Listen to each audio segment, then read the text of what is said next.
Target के slide class में आप सबका बहुत बहुत वेलकम।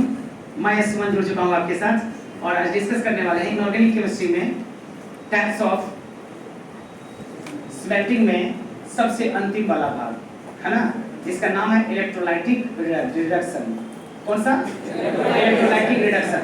इससे पहले आपने पढ़ा था सबसे पहले कार्बन रिडक्शन प्रोसेस, कार्बन अवकरण विधि हम लोग हिंदी में बोलते हैं। क्या आप में से कोई बताना चाहेंगे कार्बन अवकरण विधि किसे कहते हैं? ओके, चलिए बताइए तो, बताइए कार्बन अवकरण विधि। अवकरण की वैसी विधि जिसमें धातु ऑक्साइड से धातु, चारकोल धातु ऑक्साइड से धातु अकारक पदार्थ चारकोल कार्बन मोनोऑक्साइड की उपस्थिति में प्राप्त किया जाता है। ओके, बहुत बढ़िया। जैसे PbO + C Pb+। ओके, बहुत बढ़िया। बैठिए, बताइए बाबू आप लोग। अपकरण की वैसी विधि जिसमें अपकरण की वैसी विधि अपका का उपस्थिति में धातु में रहता है। ओके, बोलना है, बोलिए।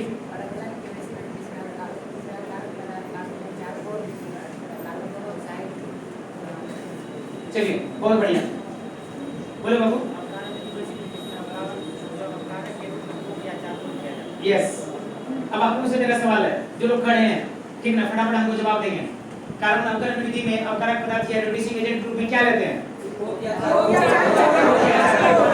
है ना, कोक या चारकोल लेते हैं और कभी-कभी हम लोग कार्बन मोनोऑक्साइड में लेते हैं। यस, सहमत हैं आप सभी? ओके, चलिए बैठिए, ठीक ना। फिर अगले क्वेश्चन हम जब पूछेंगे तब आप लोग इसमें शामिल हो सकते हैं जवाब देने के लिए। तो कार्बन अवकरण विधि आपने देखा इससे पहले, अवकरण की वैसी विधि जिसमें अवकारक पदार्थ के रूप में कार्बन के रूप में चारकोल को लिया जाता है, जिसकी उपस्थिति से धातु ऑक्साइड से हमें धातु प्राप्त होती है। कोई परेशानी? फिर आपने देखा था नेक्स्ट एल्यूमिनो थर्माइट प्रोसेस। क्या देखा था बाबू आपने? Alumino thermite process. इसी का दूसरा नाम क्या है बताइए आप लोग? Goldsmith thermite process. Alumino thermite process या गोल्डस्मिथ थर्माइट प्रोसेस में आपने देखा था रिड्यूसिंग एजेंट के रूप में हम लोग क्या लेते हैं? हाँ जी, एल्यूमिनियम लेते हैं। सही है ना? यस। कौन बताना चाहेंगे इसके प्रोसेस के बारे में? ओके, चलिए बताइए आप।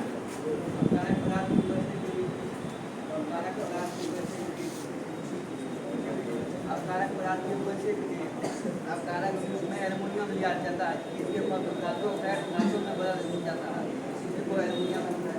ओके, बढ़िया। आप बताइए बाबू। अवकारक पदार्थ अवकरण की वैसी विधि में अवकारक पदार्थ को एल्युमिनियम लिया जाता है, फिर कन्वर्ट डिवाइड कर देते हैं।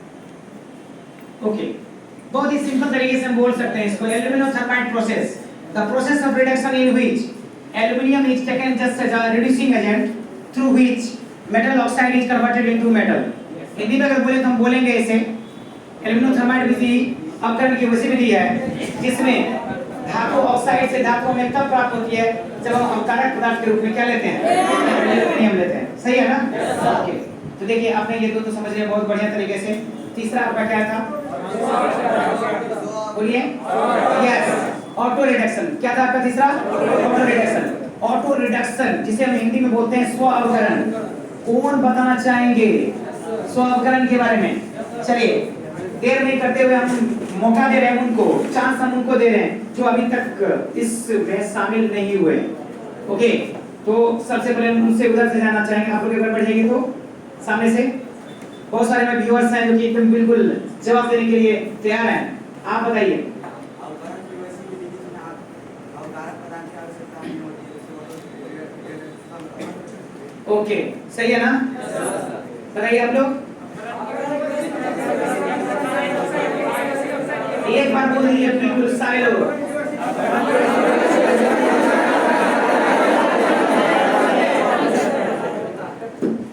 बैठ सकते हैं आप लोग। नाम क्या है? Auto reduction. The process of reduction which takes place automatically without any presence of reducing agent, that is said to be auto reduction. Hindi में अगर बोले तो हम इसको ऐसे बोलेंगे बाबू, अवकरण की वैसी विधि जिसमें किसी अवकारक पदार्थ की आवश्यकता नहीं होती है ना, फिर भी धातु ऑक्साइड से हमें क्या प्राप्त हो जाता है? क्या प्राप्त हो जाता है? धातु। कोई दिक्कत आप लोगों को समझने में? नहीं ना? Okay, and now I am going to talk just last topic, that's electrolytic reduction. Okay, तो प्लीज आप इसमें शामिल होइए और फटाफट इसको देखिए। देखिए अंतिम होगा ना 4 नंबर बाबू। तो बात करेंगे इलेक्ट्रोलाइटिक इलेक्ट्रोलाइटिक रिडक्शन। हिंदी में से हम लोग बोलेंगे वैद्युत अपकरण। क्या बोलेंगे? वैद्युत अपकरण।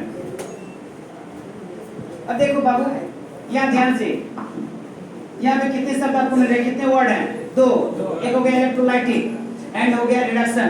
तो इलेक्ट्रोलिसिस आपने इससे पहले पढ़ा था इलेक्ट्रोकेमिस्ट्री में, वैद्युत अपघटन। ध्यान में आ रहा है आप लोगों को? है ना? वैद्युत अपघटन पढ़े हैं? क्या किसी को याद है? कोई बोलना चाहेंगे?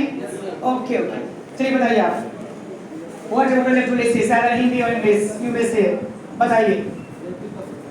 हाँ जी, वैद्युत अपघटन मिस कर रहे हैं क्या? अभी याद था, अभी भूल गए, कोई दिक्कत नहीं है, भूल गए तो भूल गए, इसमें कौन सी बड़ी बात है। तो देखते हैं ना किसको याद है। Now you from top behind, आप पीछे से बताइए। मूव देयर,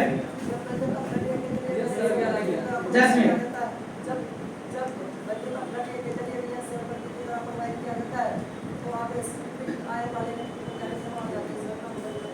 क्या बात है, बिल्कुल सही है ना। By the passing of electricity through the molten state or aqueous solution of electrolyte, ions are liberated or diffused at different opposite electrode, that is said to be electrolysis, है ना। आपने इसको हिंदी में बोला, हमने इसको इंग्लिश कर दिया, कोई परेशानी नहीं। अब हिंदी में बोलेंगे तो चलिए, मैं आप इनसे जानना चाहता हूँ एक बार। ओके बताइए। जलीय विलयन से होकर विद्युत धारा प्रवाहित की जाती है तो इलेक्ट्रो आयन, यस आयन विपरीत अब इस इलेक्ट्रोड पर जाके जमा हो जाते हैं, है ना। प्लस वाला जाएगा कहाँ पे? माइनस वाला कहाँ जाएगा? इसी को हम लोग बोलते हैं, कोई ऐसा नहीं। ओके, तो थोड़ा बहुत हम लोग भूल जाते हैं, इसमें कोई बड़ी बात नहीं है ना। प्रेशर नहीं देंगे अपने ब्रेन पे, ज्यादा दबाव नहीं देंगे, बस इजी वे में इसको क्या करेंगे, सर्च करेंगे। तो इलेक्ट्रोलिसिस हो गया वैद्युत अपघटन। वैद्युत अपघटन लोग किसको बोलते हैं? ठीक ना। द प्रोसेस ऑफ डिपोजिशन और accumulation of opposite ions at the electrode by the passing of electricity through electrolytic solution। जब वैद्युत अपघट्ट के जलीय विलयन से, है ना, या गलित जो आयन वाले पदार्थ होता है उनसे विद्युत धारा को प्रवाहित किया जाता है, तो ये आयन जो होते हैं विपरीत आवेश वाले इलेक्ट्रोड पर जाकर के जमा हो जाते हैं। इस घटना को क्या कहते हैं? वैद्युत अपघटन। इसका इसमें लिखा हुआ है इलेक्ट्रोलाइटिक। इसका मतलब क्या है? हेलो, इसका मतलब इसमें इलेक्ट्रोलिसिस होती है ना, वैद्युत अपघटन होती है। हम बोलेंगे अपघटन की वैसी क्रिया, है ना, अपघटन की वैसी क्रिया जिसमें वैद्युत अपघटन द्वारा धातु ऑक्साइड से धातु प्राप्त होती है, उसे क्या कहते हैं? कोई दिक्कत? तो लिखिए, the process of reduction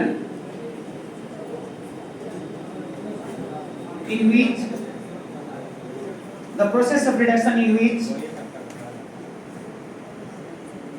metal is obtained at cathode by the process of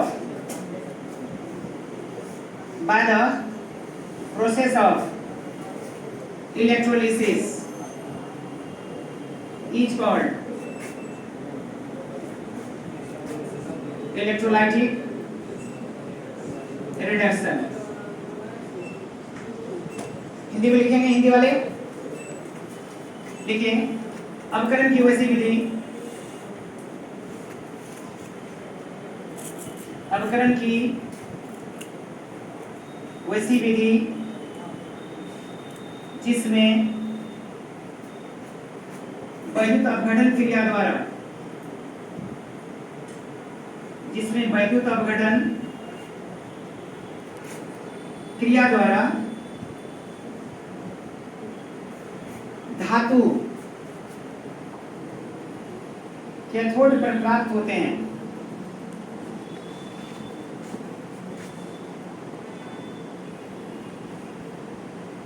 क्या कहलाती है बाबू? वैद्युत अपघटन कहलाती है।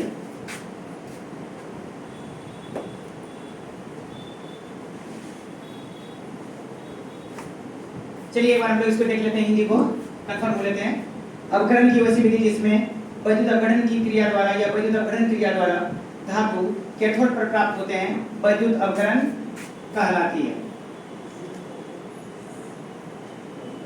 अब यहाँ सवाल ये उठता है कि why electrolysis is needed here? वैद्युत अपघटन की हमें आवश्यकता क्या है? इससे पहले आपके पास कार्बन था, यानी कार्बन के रूप में कोक था, चारकोल था, आपने कर्म किया था, ऑलरेडी आपको मेटल ऑक्साइड से धातु, ऑक्साइड से धातु प्राप्त हो गए। जो नहीं हो पाया, आपने वहां पे क्या लिया? एल्युमिनियम लिया, फिर आपने उसके साथ गर्म किया, जैसे मैंगनीज की बात करते हैं, क्रोमियम की बात करते हैं, वेनेडियम की बात करते हैं, वोल्फ्रेम की बात करते हैं, टंगस्टन की बात करते हैं, तो वहां से आपको प्राप्त हुआ था। तो फिर इसकी क्यों जरूरत है? ठीक है ना, क्यों हमें यहाँ आना पड़ा? तो इसका जवाब ये है डियर, वैद्युत अपघटन क्यों हमें करना पड़ता है?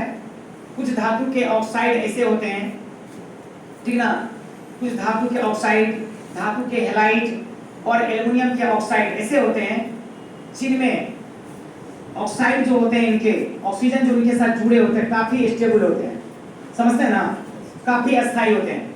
हम चाह के भी उनको अलग नहीं कर सकते हैं, ठीक ना। उसको अलग करने के लिए बहुत अधिक टेम्परेचर की आवश्यकता होती है, जो टेम्परेचर हमें केवल और केवल कहां से मिलेगा? नहीं, इलेक्ट्रोलिसिस द्वारा। किसके द्वारा? वैद्युत अपघटन द्वारा, ठीक है ना। किससे मिलेगा? वैद्युत अपघटन द्वारा।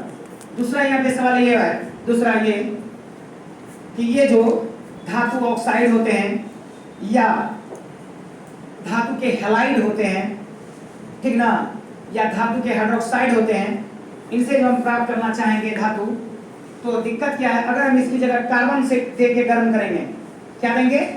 कार्बन। तो वो जो धातु है ना, कार्बन से अभिक्रिया कर लेगी।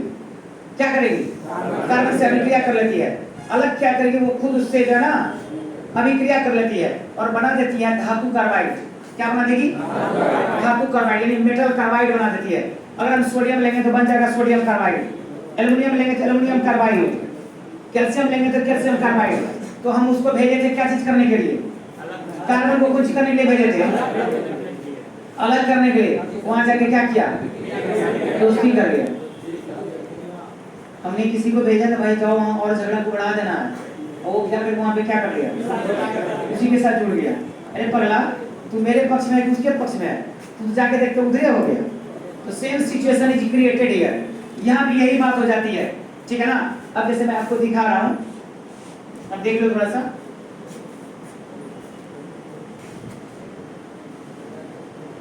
जैसे देखो Al2O3 है ना।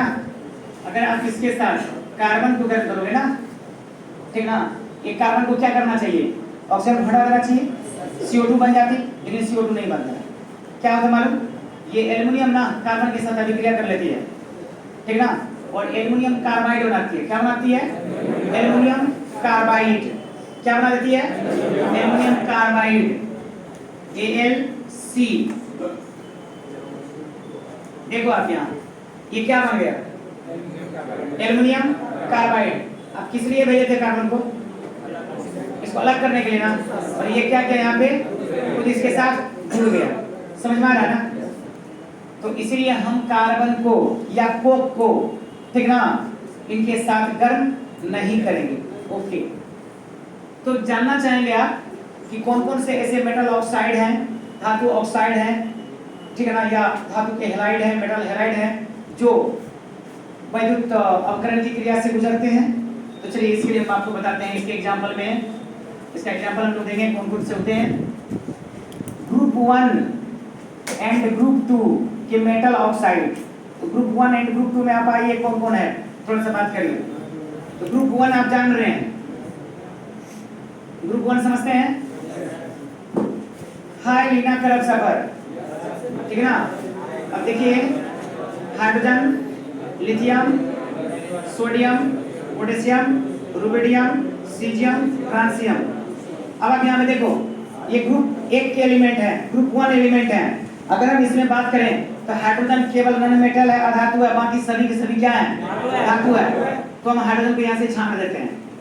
अब आप इसमें देखो, lithium, sodium, potassium, rubidium, caesium और फ्रांसियम, ये सभी के सभी मेटल हैं और हम इन सब को बोलते हैं अल्कली मेटल। क्या बोलते हैं इन सबको? अल्कली मेटल, हिंदी में बोलेंगे क्षार धातु। क्या बोलेंगे? क्षार धातु। इनके ऑक्साइड, किनके ऑक्साइड? क्षार धातु के ऑक्साइड, यानी ग्रुप 1 के oxide, lithium oxide, sodium oxide, potassium oxide, rubidium oxide, इसकी बात कर रहा हूं। ओके, और अब बात करें लोग ग्रुप 2। तो ग्रुप 2 में देखिए कौन सा आएगा? बे, मग, का, शर, पारा। क्या आ गया? बेमग का शर, पारा, ठीक ना? Beryllium, magnesium, calcium, strontium, barium and radium. जिसमें थोड़ा सा ध्यान रखिएगा, रेडियम रेडियो एक्टिव है, इसे इसकी कोई बात हम लोग नहीं करते, काफी सक्रिय है। फ्रांसियम भी रेडियो सक्रिय, इसकी कोई बात नहीं करेंगे। तो मेनली हमको क्या क्या सब मिल जाएगा? लिथियम, सोडियम, पोटेशियम, रुबिडियम और सीजियम। इसमें बेरिलियम, मैग्नीशियम, कैल्शियम, स्ट्रोंशियम और बेरियम, ये तक हम लोग बात करेंगे। ओके, इन सब को हम एक साथ बोलते हैं अल्केलाइन अर्थ मेटल। क्या बोलते हैं बाबू साहब? Alkaline earth metal. हिंदी में इसे बोलेंगे क्षारीय मृदा धातु।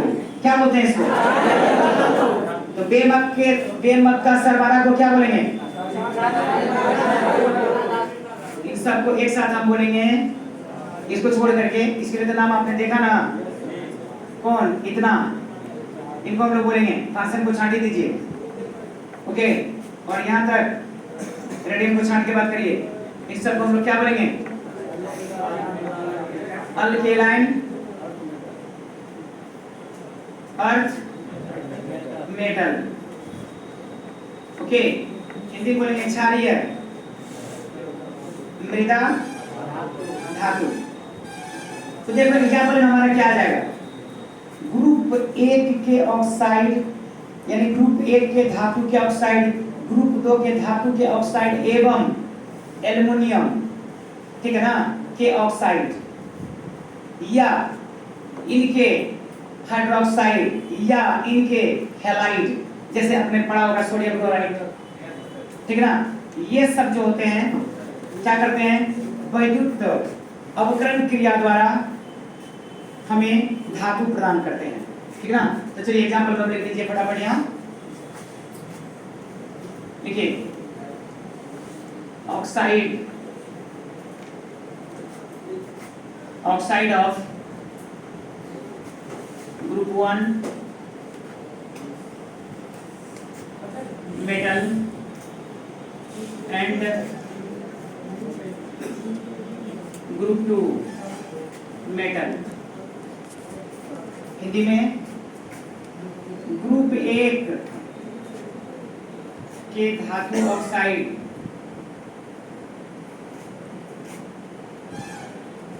एवं ग्रुप 2 के धातु ऑक्साइड, ठीक है। इसके अलावा अगर बात करें तो आप देख सकते हैं मेटल हैलाइड, ये सब जो मेटल लिए इन्हीं के हैलाइड, मेटल हैलाइड, धातु हैलाइड, जैसे NaCl, KCl, ETC। 3 नंबर में hydroxide, metal hydroxide, metal hydroxide, धातु के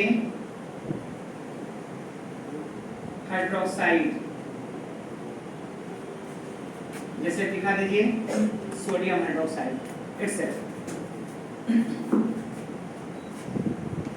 एग्जाम्पल के रूप में कैसे, किस प्रकार से मेटल के जो ऑक्साइड होते हैं उनसे हमें मेटल प्राप्त होता है। तो देखिए कैसे इलेक्ट्रोलिसिस हम लोग करते हैं। तो बलून का बटन आपने देखा होगा।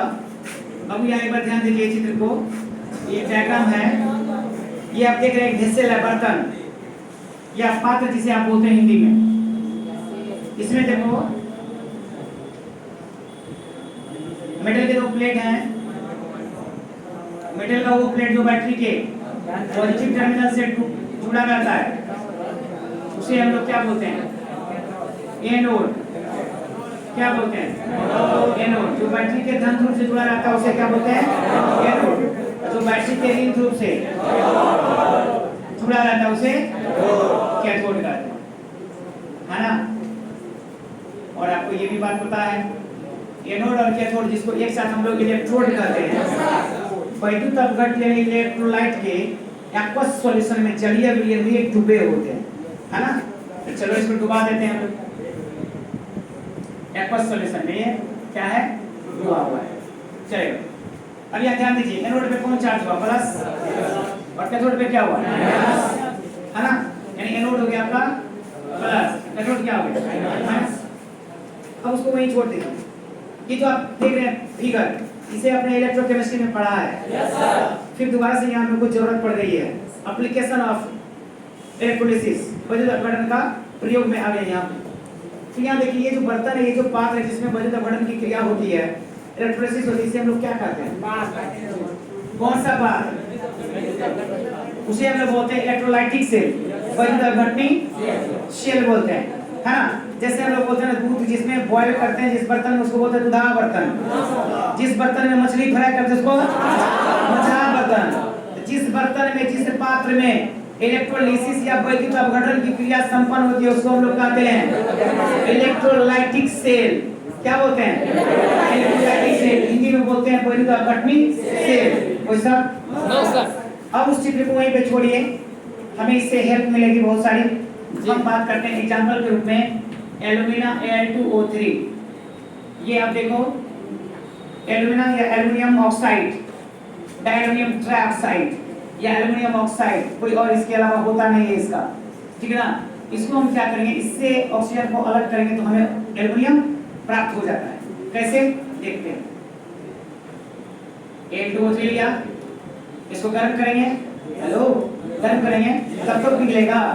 जब ये पिघल जाएगा तब ये हो गया लिक्विड फेज में, द्रवित अवस्था में, यानी मोल्टेन फेज, पिघल चुका है। जैसे ये पिघलेगा ये आयन में टूट जाएगा।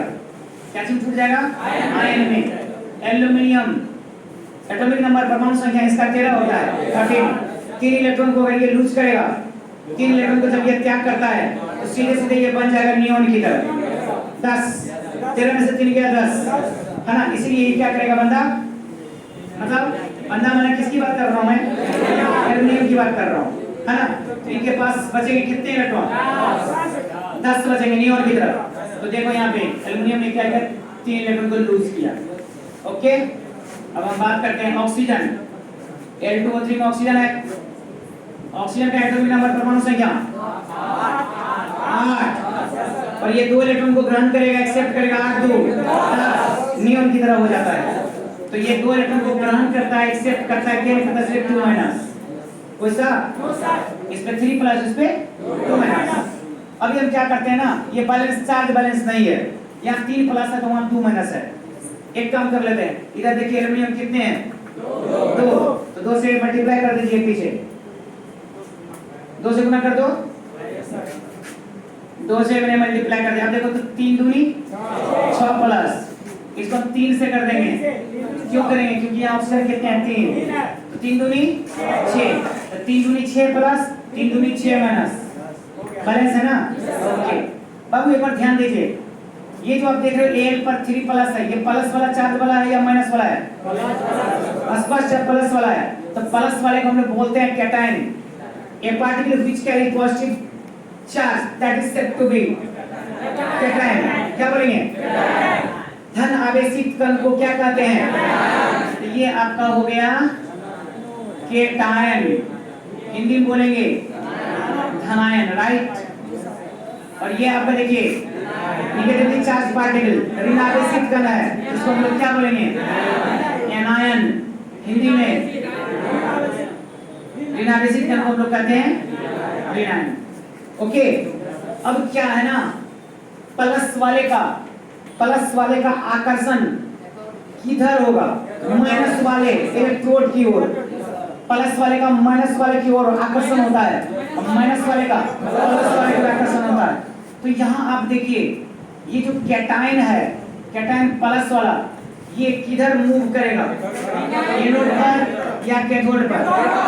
कैथोड पर। बहुत अच्छा है पकड़ने का तरीका। Cation for cathode, anion for anode. तो परेशानी प्लस वाला जाएगा माइनस पे। अब माइनस वाला जो इलेक्ट्रोड है, खुटी है, पिलर है, रॉड है, छड़ है, उसका नाम क्या है? कैथोड। तो देखा आपने, ये प्लस वाला आकर्षित होकर चला जाता है माइनस वाले पे, जाकर के क्या होता है? जमा होता है। और ये माइनस वाला आकर्षित होकर किस पे जाता है? प्लस वाले पे, खुटी पे जाकर के जमा होता है। कोई problem? That process is called electrolysis. तो क्या बोलते हैं हम लोग, जब वैद्युत अपघट के जलीय विलयन से या द्रवित विलयन से, है ना, विद्युत धारा को प्रवाहित किया जाता है, तो आयन विपरीत आवेश वाले इलेक्ट्रोड पर जाकर के जमा हो जाते हैं। इस घटना को हम लोग क्या कहते हैं? वैद्युत अपघटन कहते हैं, है ना। अब देखने वाली बात होगी कि हमको मेटल धातु कैसे मिलता है। तो चलिए हम लोग देर नहीं करते, फटाफट देखते हैं। प्लस वाला किस पे जाके जमा होगा? माइनस वाले इलेक्ट्रोड का नाम क्या है? कैथोड। तो हम यहाँ लिखेंगे एट कैथोड, यानी कि कैथोड पर होने वाली रिएक्शन, या हम कह सकते हैं कैथोडिक रिएक्शन। क्या कह सकते हैं बाबू? Cathodic reaction. तो चल हम यहाँ पे लिखते हैं एट कैथोड। जो हिंदी में लिखते हैं वो क्या लिखेंगे? कैथोड पर। मतलब थोड़ा अधूरा में लिख रहे हैं, पूरी मीनिंग ये होती है कैथोड पर होने वाली अभिक्रिया। कैथोड पर क्या होता है? देखिए बुलाइए इसको, Al3+ है, तो उसे आप गुना कर भी सकते हो, कोई दिक्कत नहीं है। अब ये 3+ है, इसका मतलब समझते हैं आप? इसने इलेक्ट्रॉन त्याग कर रखा है कि त्याग करेगा? वेरी गुड, बहुत अच्छा कंसेप्ट है आप लोगों का। त्याग कर रखा है मतलब हम बात कर रहे हैं साइड में, ये देखिए एल्युमिनियम है, इसका एटॉमिक नंबर 13 है। इसने 3 इलेक्ट्रॉन को क्या किया? इसके पास इलेक्ट्रॉन 13 है, 3 इलेक्ट्रॉन को ये त्याग कर देता है। तो An पर 3+। अब इसके पास इलेक्ट्रॉन कितना हो गया? 13 - 3 कितना? 10। कोई दिक्कत? तो 3 इलेक्ट्रॉन को त्याग किया, तब तो ये Al3+ हुआ। हम बोलते भैया जितना त्याग किया ना उतना ले लो। हाँ ले लो, ठीक है ना। एक बच्चा है, बहुत मुस्कुरा रहा है, चॉकलेट है उसके हाथ में, मैंने इसको छीन लिया। बच्चा रोना शुरू, w.com, जोर जोर से रोना शुरू। फिर क्या करेंगे? उसको चॉकलेट दे देंगे, बच्चा मुस्कुराना शुरू, फिर चॉकलेट छीन लिया। सेम सिचुएशन यहाँ पे है। एल पर क्या है? 3+ का मतलब इसने 3 इलेक्ट्रॉन को त्याग कर रखा है। अब इसको क्या करेंगे? खुश करने के लिए क्या करें? 3 इलेक्ट्रॉन दे देते हैं। तो आप पढ़ चुके हैं इलेक्ट्रॉन के ग्रहण करने की क्रिया को हम लोग क्या कहते हैं? अपग्रहण। That is the process of reduction, मतलब गेन ऑफ इलेक्ट्रॉन। इस बंदा ने क्या किया? देख लीजिए, 3 इलेक्ट्रॉन को क्या किया? गेन बना, एक ग्रहण किया है कि नहीं है? 3 इलेक्ट्रॉन ग्रहण किया, बदल जाएगा Al पे। यही तो चाहिए था। एल्युमिनियम धातु मिल गया। कहाँ पे मिला? एल्युमिनियम क्या है? धातु है। धातु का अंग्रेजी याद रखने का सबसे उत्तम तरीका है भाई, MC का मतलब हो गया metal is deposited at cathode. धातु कैथोड पर जमा होता है, चाहे कोई भी धातु हो, कोई भी धातु लेके कहाँ जाके जमा होगा? तो क्वेश्चन आपको पूछा जाता है metal is deposited at cathode. Set okay. अब एल्युमिनियम को, चलिए हमारा तो काम हो गया, एल्युमिनियम हमको मिल गया। अब हम देखते हैं ऑक्सीजन के क्या हो रहा है।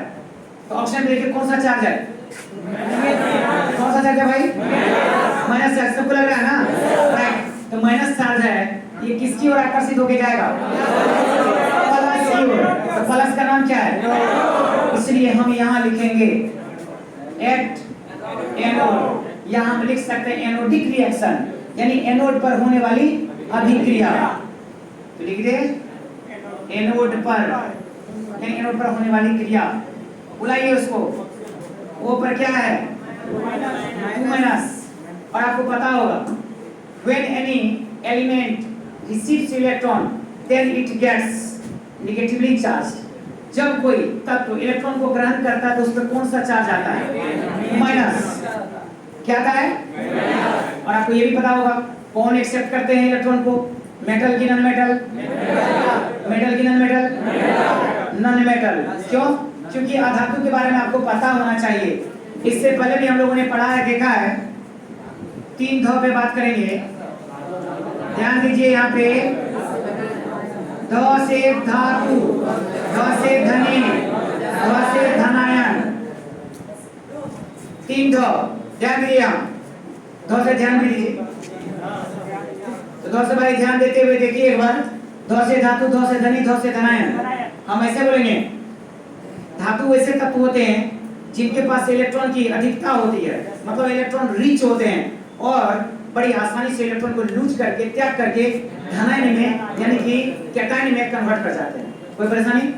इसका उल्टा करेंगे, नॉन मेटल अधातु, धातु का उल्टा अधातु। अधातु वैसे तत्व होते हैं, धनी का उल्टा गरीब, जो इलेक्ट्रॉन से गरीब होते हैं, इलेक्ट्रॉन पुअर होते हैं, इलेक्ट्रॉन डिफिशिएंट होते हैं, जिनके पास इलेक्ट्रॉन की कमी होती है। तो जिनके पास इलेक्ट्रॉन की कमी होगा वो क्या करेगा? दाता क्या करेगा? दाता तेरे कहीं नाम, दे दे बाबा, दे दे इलेक्ट्रॉन, दे दे माई, दे दे। यस नो, समझ में आ रहा है ना? तो so non metal is called electron deficient, इसीलिए अधातु को हम लोग कहते हैं इलेक्ट्रॉन की कमी वाला। I mean to say that beggar like nature, भिखमंगा, समझता है ना? निछाछ दरिद्र, बुझ गया ना? यस। तो जो जिनके पास इलेक्ट्रॉन की कमी रहेगा वो इलेक्ट्रॉन को क्या करेगा? ग्रहण करेगा। I mean to say that तानु महाराज तानने का प्रयास करेगा, समझता है ना? तो अपनी ओर फेवर करेगा, अपनी ओर खींचेगा। तो खींचेगा तो उस पर कौन सा चार्ज आएगा? Minus, right. तो देख लें यहाँ पे इसके पास ऑलरेडी 2 माइनस है, इसका मतलब 2 ऑक्सीजन, 2 इलेक्ट्रॉन को इसने क्या कर रखा है? ग्रहण कर रखा है। तो मेरा मन करता है ना भाई त्याग कर दे, इसलिए माइनस में तो डूबा हुआ है, त्याग कर दे। त्याग कर, चल त्याग करवाते हैं। इसने क्या किया? 2 इलेक्ट्रॉन को क्या लूसेस क्या किया? त्याग कर दिया, है ना? अब देख भाई, तो कौन सी बदल जाएगा? ओ में। अब लेकिन बात क्या है? ऑक्सीजन जो कि हमारे लिए जीवन हमें प्रदान करती है, ठीक है ना, वो डायटोमिक गैस है। कौन सी गैस है? यानी ऑक्सीजन में एक अणु ऑक्सीजन में 2 परमाणु ऑक्सीजन होते हैं, मतलब इसका ये हुआ कि O2 फॉर्म में होते हैं। किस फॉर्म में होते हैं? O2। लेकिन आपको क्या मिला है? O। तो मुझे लगा दे क्या करेंगे? 2 हो जाएगा, 2 से गुना कर दीजिए। इसको हम क्या किए? कर दिए। इसको भी क्या करेंगे? 2 से गुना, 2 दूनी 4 हो गया ना। अब ये 4 इलेक्ट्रॉन को लूज करेगा, तो इसमें क्या पे कितने ऑक्सीजन? 2। तो ऑक्सीजन जब 2 होंगे, एक ऑक्सीजन दूसरे के साथ मिलकर बड़े आसानी से कौन सी बदल जाएगा? O2 गैस में। इस प्रकार ऑक्सीजन गैस आपको कहां प्राप्त होता है? एनोड पर। यहाँ पे इलेक्ट्रॉन का त्याग किया है कि ग्रहण किया है? The process of loss of electron that is said to be oxidation. जब इलेक्ट्रॉन का त्याग होता है तो उसको हम लोग कौन सी घटना कहते हैं? भैया इसके नीचे में लिख दे ऑक्सीडेशन। क्या लिखना है? Such a word from the Hindi side. Oxidation को हम लोग क्या बोलेंगे? ऑक्सीकरण। क्या बोलेंगे? ऑक्सीकरण। तो यहाँ क्वेश्चन पूछा जाता है, ध्यान देंगे। Oxidation takes place at, choice रहेगा एनोड, कैथोड, बोथ, नन। क्या होता है? अरे भाई किधर हैं आप? ठीक है ना? बताइए बताइए, आप लोग जरा हमको बताइए, ऑक्सीडेशन कहाँ होती है? एनोड पर। सही बात है। चलिए ठीक है, हम इधर से जानना चाहते हैं, ऑक्सीडेशन जब एनोड पर होती है, रिडक्शन कहाँ होती है? अवकरण की क्रिया कहाँ होती है? एनोड पर होती है ना? आपने इससे पहले देखा यहाँ क्या हो रहा है? यहाँ पे क्या हो रहा है? इलेक्ट्रॉन का ग्रहण। तो हम जानते हैं the process of gain of electron that is said to be reduction. जब इलेक्ट्रॉन का ग्रहण होता है तो उसके लिए हम लोग क्या कहते हैं? अवकरण। हम यहाँ लिख सकते हैं क्या? रिडक्शन। हिंदी में इसको क्या कह सकते हैं? अवकरण। बताइए कोई प्रॉब्लम नहीं ना? तो मुझे लगता है आपने इसको बहुत बेहतर तरीके से एंजॉय किया होगा, बहुत ही बेहतर तरीके से इसको समझा होगा, है ना? इसको आप नोट कर सकते हैं, अच्छे से समझिए। और अगर आपको कहीं से परेशानी आती है तो आप कमेंट बॉक्स में आकर के आगे के चैनल पर खूबसूरत अंदाज में बयान कर सकते हैं अपनी परेशानी को। हम निश्चित रूप से उसको चाहेंगे कि आगे आने वाले टाइम में उसको सॉल्व करें। ओके, तो मिलते हैं आपसे अगले क्लास में। Bye bye.